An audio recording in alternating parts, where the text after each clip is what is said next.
Sign the release and you get your cut.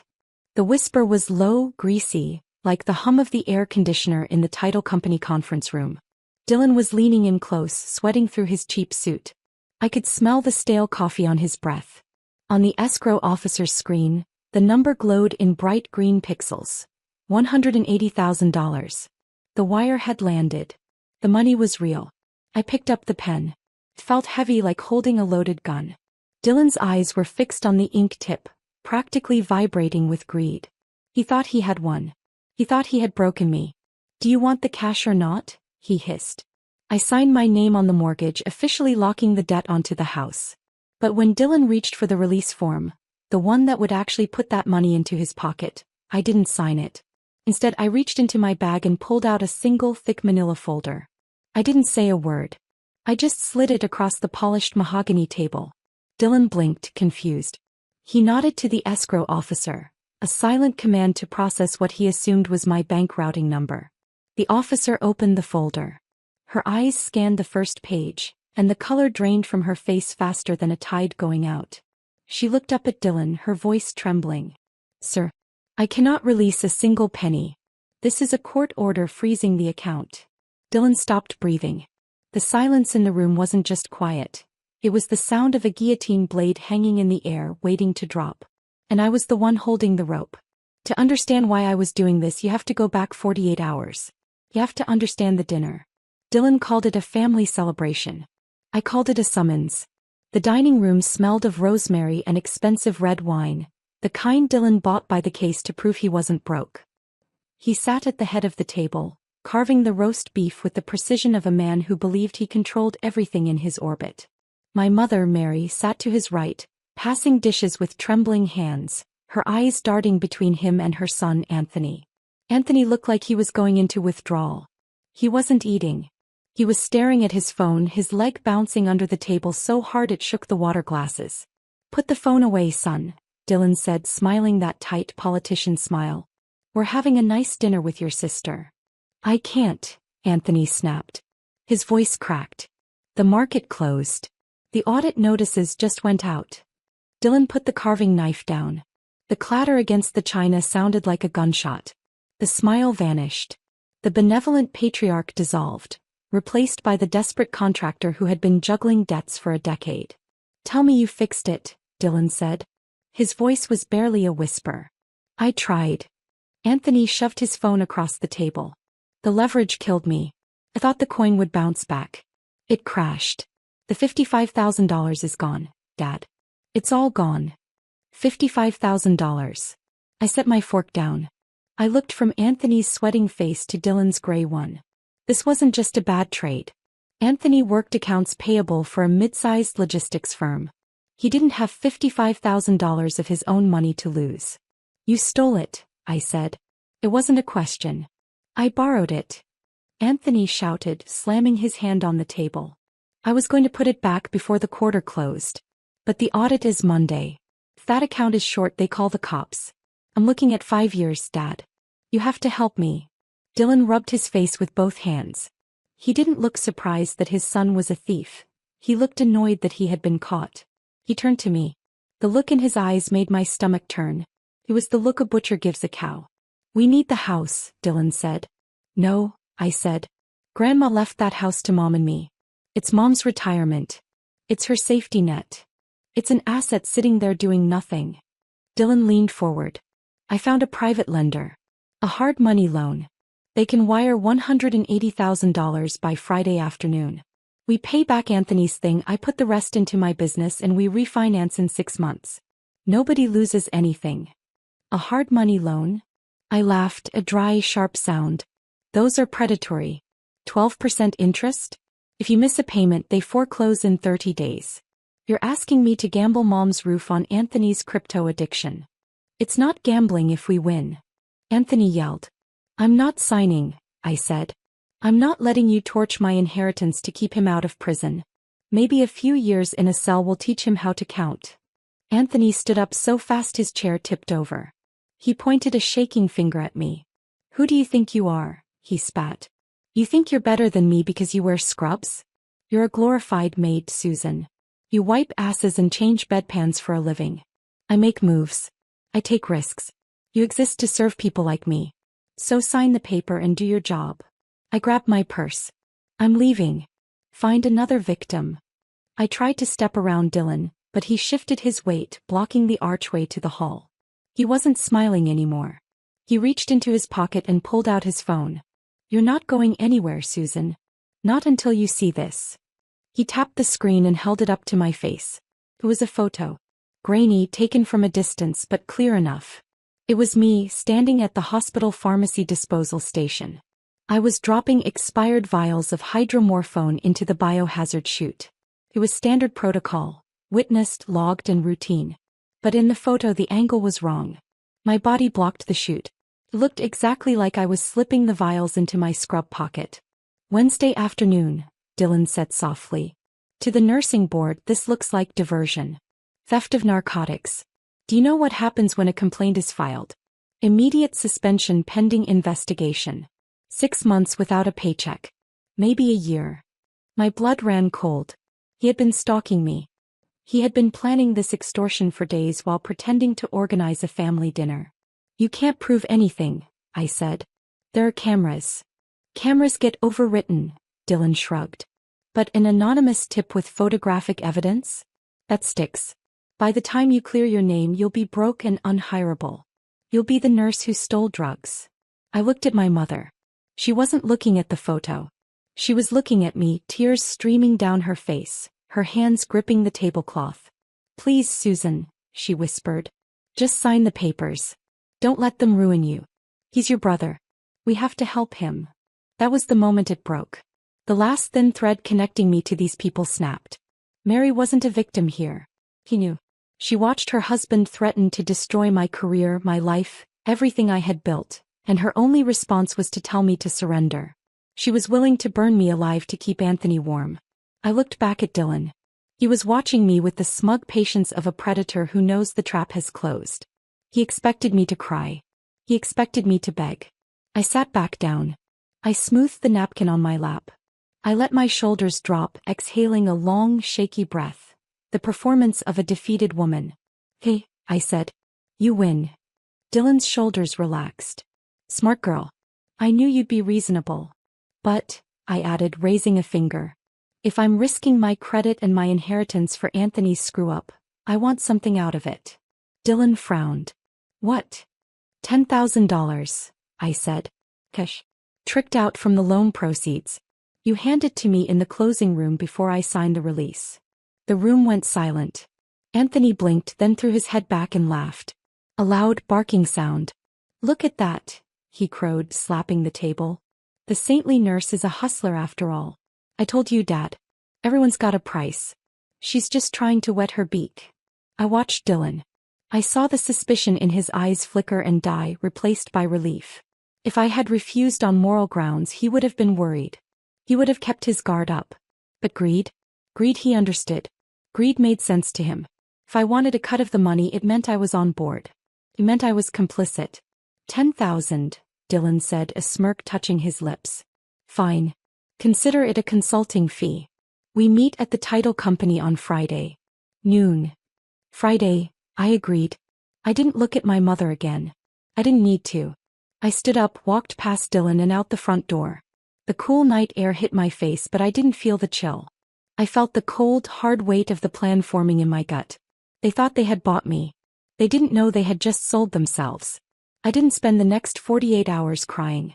I spent them with a lawyer. His name was Thomas, a bulldog of an attorney who specialized in estate fraud. I'd found him years ago when I first suspected Dylan was tampering with the family trust but never had the proof to pull the trigger. Now I had it. I sat in his office, the leather chair squeaking as I leaned forward. This is the DNA test, I said, placing the envelope on his desk.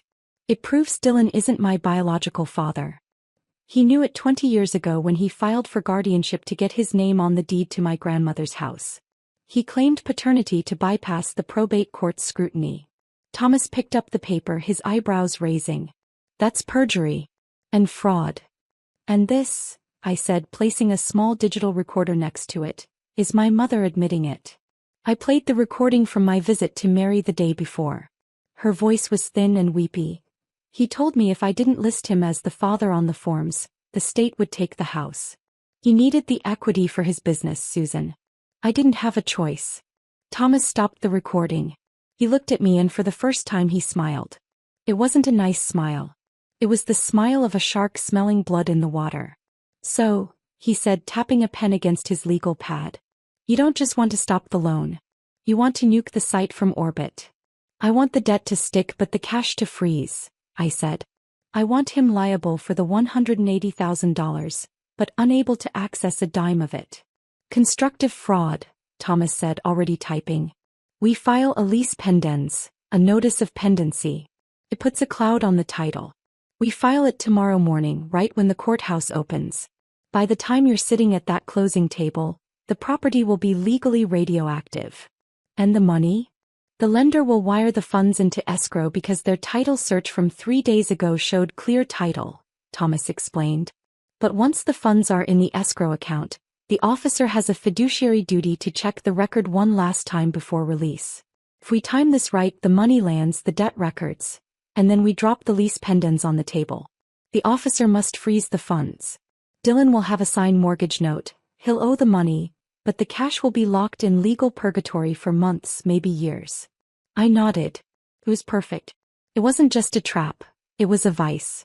One more thing, I said. Draft an affidavit for me to sign. Something that states I am cooperating with the loan only under duress and extortion. Thomas printed the documents. The pages were warm in my hands. This wasn't just paperwork. It was ammunition. I walked out of his office into the bright sunlight. I felt lighter than I had in years. I wasn't the scared little girl hiding in her room while Dylan shouted about money anymore. I wasn't the nurse being threatened with a career-ending lie. I was the one setting the timeline. I was the one deciding when the pain started and when it ended. I checked my phone. A text from Anthony. Don't be late tomorrow. And don't forget who you work for. I didn't reply. I just deleted the thread. He thought he was the predator. He had no idea he was already the prey. Friday morning. Noon. The conference room at the title company was freezing, kept at a sterile temperature that reminded me of the ICU. The air smelled of toner dust and cheap carpet cleaner. I sat on one side of the mahogany table. Dylan, Anthony, and my mother sat on the other.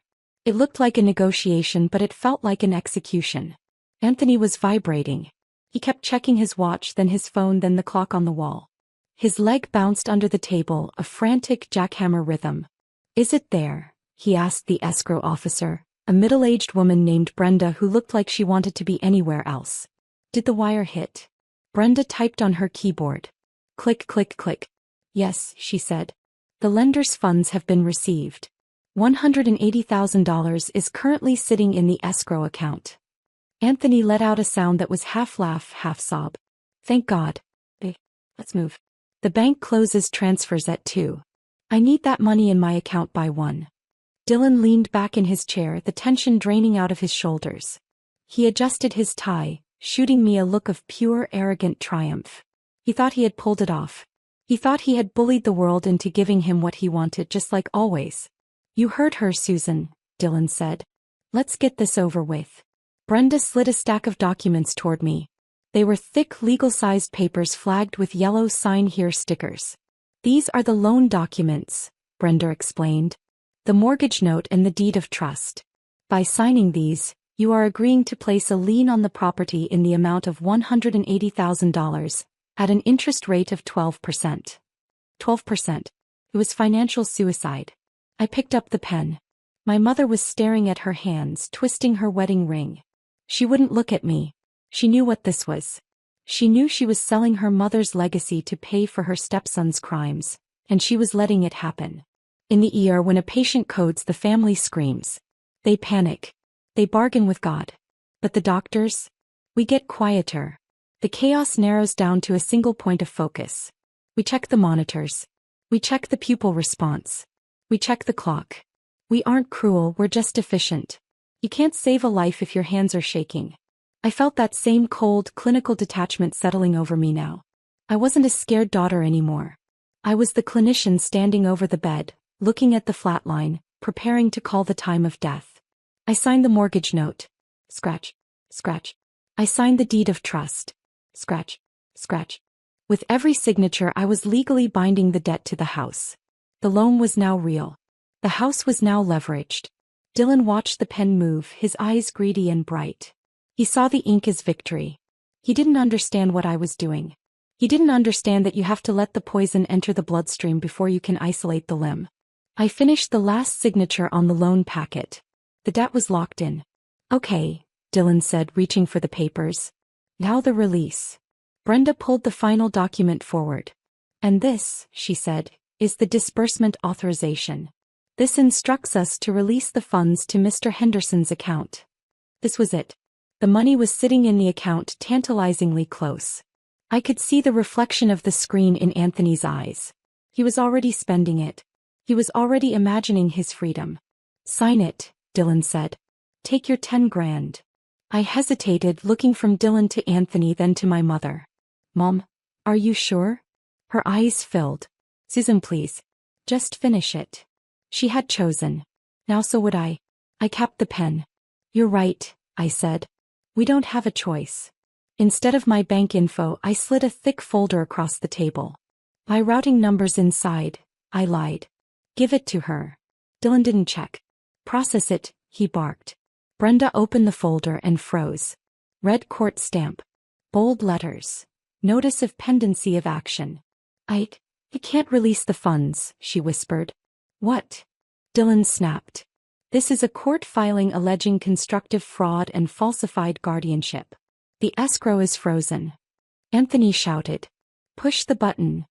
I can't, she shot back. Move that money and I lose my license. The account, $180,000, was locked. Dylan went pale. Then, what about the loan?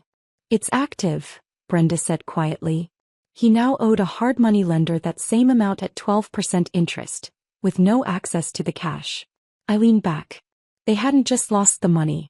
They were trapped beneath the debt. Anthony panicked. Dad, the audit's Monday. Dylan turned on me. You planned this. I wanted my cut, I said. I didn't say which currency. Fix it. It's a court matter now. Anthony screamed. Dylan lunged. Security tackled him into the wall. Anthony collapsed sobbing. My mother stared at the wreckage, finally afraid. At the door I said, You wanted the loan, Dylan. Enjoy the payments. I walked out. By Monday morning, auditors arrested Anthony for wire fraud and embezzlement. Bail was set too high for Dylan to touch. The lender sued. Truck seized. Equipment liened. His business folded in weeks. 3 months later, the judge voided Dylan's claim to the house entirely. It was mine. I sold it, paid off my loans, and funded a scholarship. My mother lost everything. A text came while I was working. They're evicting us. Please. I remembered her silence. In medicine we call dead spreading tissue gangrene. The cure isn't hope. It's amputation. I blocked her number. Stepped into the sunlight. Scarred. Exhausted. But finally, whole.